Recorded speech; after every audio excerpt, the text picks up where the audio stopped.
रुक करते हैं अगली और अहम खबर का। घर खरीदते समय लाखों रुपए आईएफएमएस यानी इंटरेस्ट फ्री मेंटेनेंस सिक्योरिटी के नाम पर जमा कराए जाते हैं, लेकिन सबसे बड़ा सवाल हमेशा यही रह जाता है कि क्या ये पैसा सुरक्षित है, क्या इसका हिसाब है, और जब सोसाइटी आरडब्ल्यूए को हैंडओवर होती है तो पूरा कॉर्पस आखिर जाता कहां है। इन्हीं सवालों के बीच यूपी रेरा ने एक बड़ा कदम उठाया है। अब आईएफएमएस के लिए अलग बैंक अकाउंट, सबसे ज्यादा ब्याज वाली एफडी, यूनिट वाइज रिकॉर्ड, अनिवार्य ऑडिट और आरडब्ल्यूए को पूरा कॉर्पस ट्रांसफर करने जैसे सख्त नियम लागू किए गए हैं। क्या इससे खरीदारों के करोड़ों रुपए वास्तव में सुरक्षित हो जाएंगे या सिस्टम में अब भी कुछ लूपहोल बाकी हैं? इन्हीं अहम सवालों पर बात करेंगे यूपी रेरा के लीगल एडवाइजर और इंटीग्राट लॉ फर्म के फाउंडर वेंकट राव साहब से। वेंकट राव साहब, बहुत स्वागत है जी बिजनेस पर। सबसे पहले तो ये बताइए कि यूपी रेरा ने पहली बार आईएफएमएस के पूरे लाइफ साइकिल यानी कलेक्शन, इन्वेस्टमेंट, ट्रांसफर और ऑडिट को रेगुलेट किया है, लेकिन आखिर ऐसी कौन नौबत आ गई, क्यों ये नौबत आ गई? क्योंकि जाहिर है पहले बिना किसी स्पष्ट जवाबदेही के डेवलपर्स के ऊपर इन फंड्स का मिसयूज करने के आरोप लगते रहे। नए नियम कितने महत्वपूर्ण हैं?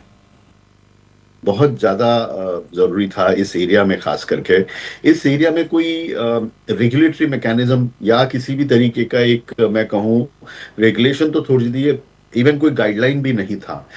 तो इस वजह से ये एरिया एक ऐसा फ्री एरिया था जहाँ पे मैं कहूँ रेगुलेट प्रमोटर्स या डेवलपर्स जो है काफी हद तक अपनी मनमानी कर रहे थे, और उसको एक तरीके से अंकुश में लाया जाएगा और एक मैं कहूँगा कि पारदर्शिता बढ़ जाएगी, एक ट्रांसपेरेंसी लेवल्स इतने बढ़ जाएंगे कि काफी हद तक आपको एक क्लैरिटी लोगों में आ जाएगा इससे।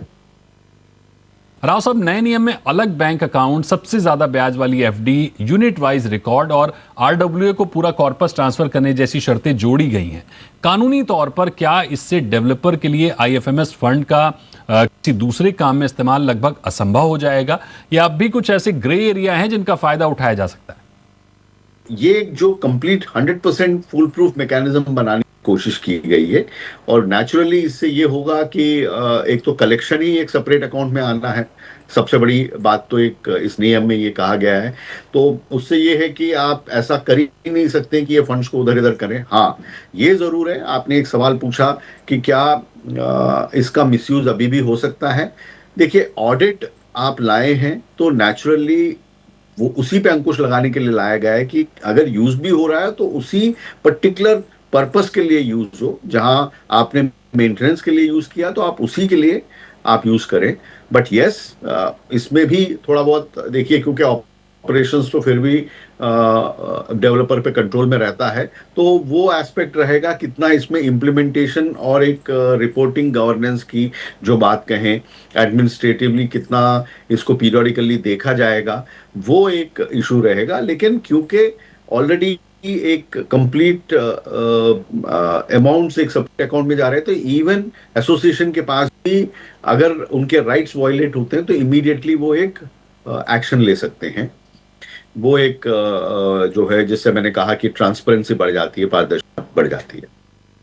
राव साहब, अक्सर हम देखते हैं कि ज्यादा विवाद तब होता है जब प्रोजेक्ट आरडब्ल्यूए को हैंडओवर होता है। डेवलपर कहता है कि पैसा मेंटेनेंस में खर्च हो गया है, जबकि आरडब्ल्यूए पूरा हिसाब मांगती है। क्या ये नया नियम वास्तव में इन विवादों का स्थायी समाधान देगा, या फिर मेंटेनेंस एक्सपेंडिचर की व्याख्या को लेकर एक नए कानूनी विवाद भी खड़े हो सकते हैं?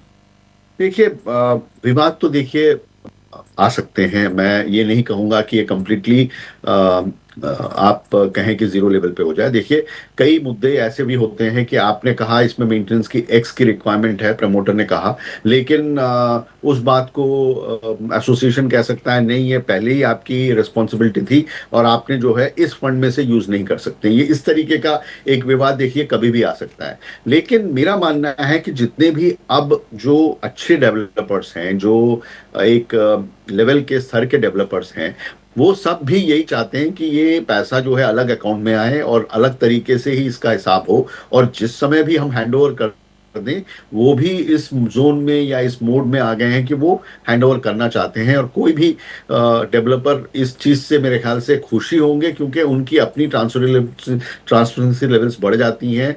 एक उनके लिए मैकेनिज्म इजी हो जाता है हैंडिंग ओवर में, तो justify to the allottees also कि ऐसा कुछ फंड्स को मिसयूटिलाइज किया नहीं गया है। और उससे जरूर एक विवादों का जो लेवल था या मैं कहूँ नंबर था वो कम होने की संभावना जरूर है।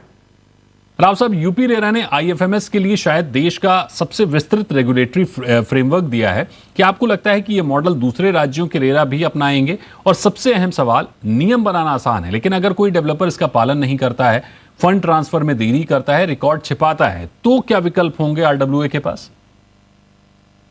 देखिए, सबसे बड़ा विकल्प तो देखिए अदरवाइज भी आरडब्ल्यूएस रेरा के पास पहुंच ही रही थी। जब आपके पास एसोसिएशंस पहुंच रही थी कि हमें अकाउंट्स नहीं मिल रहे हैं और हमें फंड्स ट्रांसफर नहीं हो रहे हैं, एटलीस्ट ये एक मैंडेटरी प्रोविजन हो गया है या मैंडेटरी एक एसओपी मिल गया है कि आपको करना ही है। और सबसे बड़ी बात देखिए, इसका टाइमिंग ऑफ कलेक्शन भी क्लियर कर दिया गया है कि आप सेल डीड या लीज डीड करते हैं उसी समय में आप ले लीजिए। हालांकि सभी उसी समय लेते हैं, लेकिन एक क्लैरिटी एक आपको लेड आउट है कि पहले दे दीजिए, बाद में दे दीजिए। कभी कभी कहीं कहीं हमने ये भी देखा है कि 50% पहले कलेक्ट हो जाता है। इन तरीके की चीजों का जो है एक समय तय किया गया कि आप इसी समय ले सकते हैं और इतना ही रेट आप जो है इस पर्टिकुलर साइज के यूनिट के लिए या इतने टाइप के यूनिट के लिए, यानी कि लग्जरी हो या डब्ल्यूएस हो, वो एक नंबर तय की गई है, तो आप उसके बियॉन्ड नहीं जा सकते हैं। अक्सर विवाद इन्हीं बातों पे होता है, तो इस वजह से मैं कहूँ एक अंकुश लग जाता है कि अनड्यू और अनरीजनेबल अमाउंट्स कोई चार्ज करे, एक वो विवाद जो है वो खत्म हो जाता है। और रिकोर्स तो नेचुरली देखिए रेरा पे है ही, अभी भी आते हैं और जरूर आगे भी इस तरीके की चीजें आएंगी तो एसोसिएशंस जरूर आएंगे। जाहिर है, यूपी रेरा के इन शानदार नियमों के बाद कॉर्पस फंड की सुरक्षा और पारदर्शिता बढ़ेगी, आरडब्ल्यूए की जवाबदेही बढ़ेगी, डेवलपर की मनमानी पर लगाम कसेगी और आम घर खरीदारों के हित सुरक्षित होंगे। राव साहब, आपका बहुत शुक्रिया हमारे साथ जुड़ने के लिए और इस विषय पर बात करने के लिए। यहां रुकेंगे एक छोटे से ब्रेक के लिए और ब्रेक के बाद जानेंगे हुरून लिस्ट